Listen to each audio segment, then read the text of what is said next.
నమస్కారం ఫ్రెండ్స్. ఓటీటీలో ఒక చిన్న సినిమా సైలెంట్‌గా వచ్చి సెన్సేషన్ క్రియేట్ చేస్తుంది. అదే 'విక్రమ్ ప్రభు' నటించిన 'సిరై'. తమిళ్‌లో బ్లాక్ బస్టర్ అయిన ఈ సినిమా ఇప్పుడు తెలుగులో జీ5లో స్ట్రీమ్ అవుతుంది.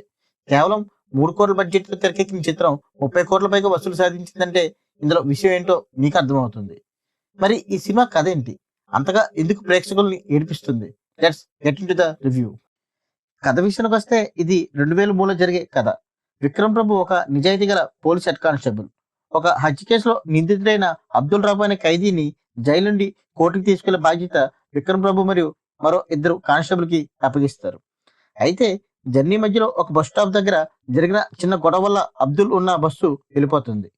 విక్రమ్ ప్రభు తన గన్ కూడా బస్సులోనే మర్చిపోతాడు. ఖైదీ తప్పించుకున్నాడని పై అధికారులు తెలిస్తే తన ఉద్యోగం పోతుందని ఆ టెన్షన్‌లో విక్రమ్ ప్రభు అబ్దుల్ కోసం వెతకడం మొదలుపెడతాడు. ఈ క్రమంలో అసలు అబ్దుల్ ఎవరు? అతను ఎందుకు హత్య చేశాడనే నిజాలు బయటపడతాయి. సినిమాలో అసలైన బలం అబ్దుల్ ఫ్లాష్ బ్యాక్.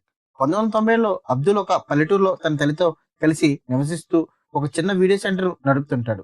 అదే ఊర్లో ఉండే అనిష్క అనే హిందూ అమ్మాయిని ప్రేమిస్తాడు.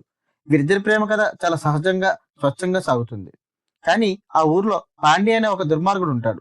వాడు కళావతి అక్కని పెళ్లి చేసుకుని ఆ కుటుంబాన్ని వేధిస్తూ ఉంటాడు. ఒకరోజు అబ్దుల్‌ని తన వీడియో సెంటర్‌లో తప్పుడు సినిమాలు వేయమని పాండే వేధిస్తాడు. అబ్దుల్ దానికి ఒప్పుకోడు. దాంతో కోపంతో పాండే అబ్దుల్‌పై దాడి చేస్తాడు. ఒక సంఘటనలో తనిష్క తండ్రి అబ్దుల్ తల్లిపై దారుణంగా దాడి చేస్తాడు. తన తల్లిని కాపాడుకోవడానికి అబ్దుల్ ఆవేశంతో తనిష్క తండ్రిని చంపేస్తాడు. అలా ఒక సామాన్యమైన కుర్రాడు హంతకుడిగా మారి 5 ఏళ్లుగా విచారణ ఖైదీగా జైల్లో మగ్గిపోతుంటాడు. మళ్ళీ ప్రెజెంట్‌కొస్తే అబ్దుల్ నిజానికి తప్పించుకోడు. విక్రమ్ ప్రభు చెప్పిన మాటలు కట్టుబడి తిరిగి వస్తాడు. అబ్దుల్ కథ విన్న విక్రమ్ ప్రభు మనసు కరుగుతుంది. చట్టం ప్రకారం అతను నేరస్తుడే అయినా మనిషిగా అతను ఎంత మంచివాడో విక్రమ్ ప్రభు గ్రహిస్తాడు. చివరగా కోర్టులో అబ్దుల్‌కి న్యాయం జరిగిందా?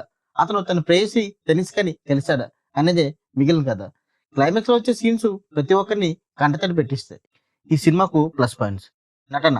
అబ్దుల్ పాత్రలో నటించిన అక్షయ్ కుమార్ సినిమాకి ప్రాణం పోశాడు. విక్రమ్ ప్రభు పోలీస్ పాత్రలో చాలా సెటిల్‌గా నటించాడు. సంగీతం. జస్టిన్ ప్రభాకరన్ బ్యాక్‌గ్రౌండ్ స్కోర్ సీన్‌లని నెక్స్ట్ లెవెల్‌లోకి తీసుకెళ్ళింది. దర్శకత్వం. సురేష్ రాజకుమారి మొదటి సినిమా అయినా కథలో చాలా ఎమోషనల్‌గా నడిపించాడు. ఈ సినిమాకు మైనస్ పాయింట్స్. సినిమా ప్రారంభంలో కొన్ని సన్నివేశాలు కొంచెం నెమ్మదిగా అనిపించవచ్చు. కొన్ని చోట్ల పాత సినిమాల ఛాయలు కనిపిస్తాయి. చివరగా ఒక మాటలో చెప్పాలంటే 'సిరై' కేవలం ఒక క్రైమ్ థ్రిల్లర్ మాత్రమే కాదు.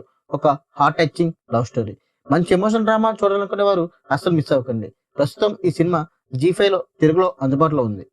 మీకు ఈ రివ్యూ నచ్చితే లైక్ చేయండి. మరిన్ని మూవీ అప్డేట్ కోసం మన ఛానల్‌ని సబ్స్క్రైబ్ చేసుకోండి. మీరు ఈ సినిమా చూసుంటే మీకు ఎలా అనిపించిందో కింద కామెంట్ చేయండి. Thanks for watching. జై హింద్.